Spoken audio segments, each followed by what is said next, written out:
स्वच्छर चंद्रावदातं करिकर्म करक्षोभ ब्रह्मोद्भूति प्रसक्तैर्वत्नियम परः सेवितं विप्रमुख्यः कारालंकृतेन त्रिभुवन गुरुणा ब्रह्मणा दृष्टिपूतन संभोगा भोगर्म्यन जलम शुभहरण पौष्करण नह पुनातु। श्री व्यास जी के शिष्य परम बुद्धिमान लोमहर्षण जी ने एकांत में बैठे हुए अपने पुत्र उग्रश्रवा नामक सूत से कहा, बेटा, तुम ऋषियों के आश्रमों पर जाओ और उनके पूछने पर संपूर्ण धर्मों का वर्णन करो।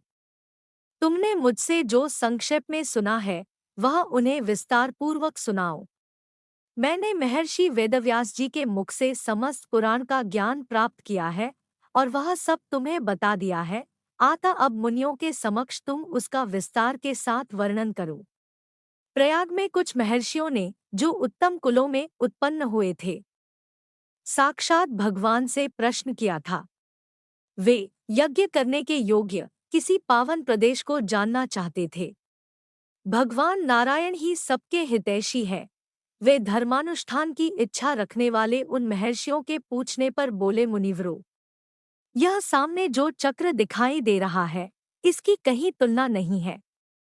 इसकी नाभि सुंदर और स्वरूप दिव्य है। यह सत्य की ओर जाने वाला है। इसकी गति सुंदर एवं कल्याणमयी है। तुम लोग सावधान होकर नियमपूर्वक इसके पीछे पीछे जाओ। तुम्हें अपने लिए हितकारी स्थान की प्राप्ति होगी। यह धर्ममय चक्र यहाँ से जा रहा है। जाते जाते जिस स्थान पर इसकी नेमी जीर्णशीर्ण होकर गिर पड़े, उसी को पुण्यमय प्रदेश समझना। उन सभी महर्षियों से ऐसा कहकर भगवान अंतर्धान हो गए और वह धर्म चक्र नैमिषारण्य के गंगावर्त नामक स्थान पर गिरा। तब ऋषियों ने निमि शीर्ण होने के कारण उस स्थान का नाम नैमिष रखा और नैमिषारण्य में दीर्घकाल तक चालू रहने वाले यज्ञों का अनुष्ठान आरंभ कर दिया। वहीं तुम भी जाओ और ऋषियों के पूछने पर उनके धर्मविषयक संशयों का निवारण करो। तदंतर ज्ञानी उग्रश्रवा पिता की आज्ञा मानकर उन मुनीश्वरों के पास गए तथा उनके चरण पकड़कर हाथ जोड़कर उन्होंने प्रणाम किया। सूत जी बड़े बुद्धिमान थे। उन्होंने अपनी नम्रता और प्रणाम आदि के द्वारा महर्षियों को संतुष्ट किया। वे यज्ञ में भाग लेने वाले महर्षि भी सदस्य सहित बहुत प्रसन्न हुए तथा सबने एकत्रित होकर सूत जी का यथायोग्य आदर सत्कार किया। ऋषि बोले, देवताओं के समान तेजस्वी सूत जी, आप कैसे और किस देश से यहाँ आए हैं? अपने आने का कारण बतलाइए। सूत जी ने कहा, महर्षियों, मेरे बुद्धिमान पिता व्यास शिष्य लोमहर्षण जी ने मुझे यह आज्ञा दी है कि तुम मुनियों के पास जाकर उनकी सेवा में रहो और वे जो कुछ पूछे उसे बताओ। आप लोग मेरे पूज्य हैं। बताइए, मैं कौन सी कथा कहूँ? पुराण, इतिहास अथवा भिन्न भिन्न प्रकार के धर्म जो आज्ञा दीजिए वही सुनाओ। सूत जी का यह मधुर वचन सुनकर वे श्रेष्ठ महर्षि बहुत प्रसन्न हुए। अत्यंत विश्वसनीय विद्वान लोमहर्षण पुत्र उग्रश्रवा को उपस्थित देख उनके हृदय में पुराण सुनने की इच्छा जागृत हुई। उस यज्ञ में यजमान थे महर्षि शौनक, जो संपूर्ण शास्त्रों के विशेषज्ञ, मेधावी तथा वेद के विज्ञानमय आरण्यक भाग के आचार्य थे।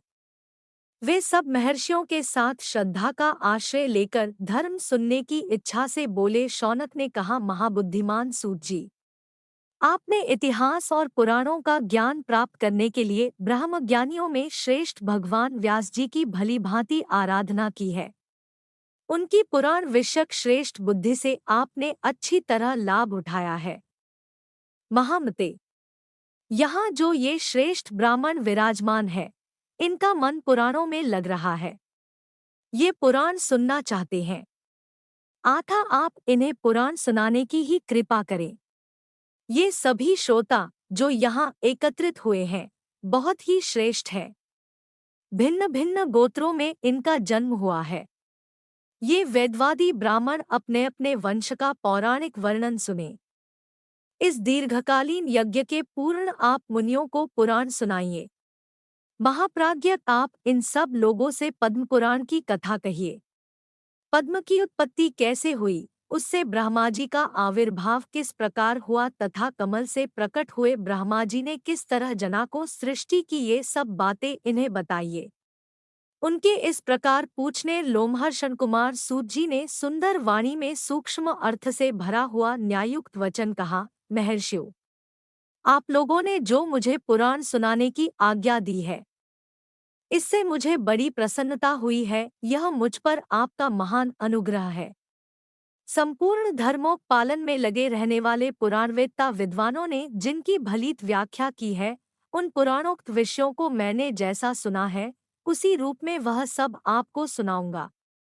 सत्पुरुषों की दृष्टि में सूत जाति का सनातन धर्म यही है कि वह देवताओं, ऋषियों तथा अमित तेजस्वी राजाओं की वंश परंपरा को धारण करे, उसे याद रखे तथा इतिहास और पुराणों में जिन ब्रह्मवादी महात्माओं का वर्णन किया गया है, उनकी स्तुति करे, क्योंकि जब बेनकुमार राजा पृथु का यज्ञ हो रहा था, उस समय सूत और मागध ने पहले पहल उन महाराज की स्तुति ही की थी। उस स्तुति से संतुष्ट होकर महात्मा पृथु ने उन दोनों को वरदान दिया। वरदान में उन्होंने सूत को सूत नामक देश और मागध को मगध का राज्य प्रदान किया था। क्षत्रिय के वीर्य और ब्राह्मणी के गर्भ से जिसका जन्म होता है, वह सूत कहलाता है। ब्राह्मणों ने मुझे पुराण सुनाने का अधिकार दिया है। आपने धर्म का विचार करके ही मुझसे पुराण को बातें पूछी है, इसलिए इस भूमंडल में जो सबसे उत्तम एवं ऋषियों द्वारा सम्मानित पद्म पुराण है, उसकी कथा आरंभ करता हूँ। श्री कृष्ण द्वैपायन व्यास जी साक्षात भगवान नारायण के स्वरूप है। ये ब्रह्मवादी सर्वज्ञ संपूर्ण लोकों में पूजित तथा अत्यंत तेजस्वी है। उन्होंने प्रकट हुए पुराणों का मैंने अपने पिताजी के पास रहकर अध्ययन किया है। पुराण सब शास्त्रों के पहले से विद्यमान है। ब्रह्मा जी ने कल्प के आदि में सबसे पहले पुराणों का ही स्मरण किया था। पुराण त्रिवर्ग अर्थात धर्म, अर्थ और काम के साधक एवं परम पवित्र हैं। उनकी रचना 100 करोड़ श्लोकों में हुई है। समय के अनुसार इतने बड़े पुराणों का श्रवण और पठन असंभव देखकर स्वयं भगवान उनका संक्षेप करने के लिए प्रत्येक द्वापर युग में व्यासरूप से अवतार लेते हैं और पुराणों को 18 भागों में बांटकर उन्हें 4 लाख श्लोकों में सीमित कर देते हैं। पुराणों का यह संक्षिप्त संस्करण ही इस भूमंडल में प्रकाशित होता है। देवलोकों में आज भी 100 करोड़ श्लोकों का विस्तृत पुराण मौजूद है। अब मैं परम पवित्र पद्म पुराण का वर्णन आरंभ करता हूँ। उसमें 5 खंड और 55,000 श्लोक हैं। पद्म पुराण में सबसे पहले सृष्टि खंड है, उसके बाद भूमि खंड आता है, फिर स्वर्ग खंड और उसके पश्चात पाताल खंड है। तदंतर परम उत्तम उत्तर खंड का वर्णन आया है। इतना ही पद्म पुराण है। भगवान की नाभि से जो महान पद्म कमल प्रकट हुआ था, जिससे इस जगत की उत्पत्ति हुई है, उसी के वृत्तांत का आश्रय लेकर यह पुराण प्रकट हुआ है। इसलिए इसे पद्म पुराण कहते हैं। यह पुराण स्वभाव से ही निर्मल है, उस पर भी इसमें श्री विष्णु भगवान के महात्म्य का वर्णन होने से इसकी निर्मलता और भी बढ़ गई है। देवाधिदेव भगवान विष्णु ने पूर्व काल में ब्रह्मा जी के प्रति जिसका उपदेश किया था तथा ब्रह्मा जी ने जिसे अपने पुत्र मरीचि को सुनाया था, वही यह पद्म पुराण है। ब्रह्मा जी ने ही इसे इस जगत में प्रचलित किया है।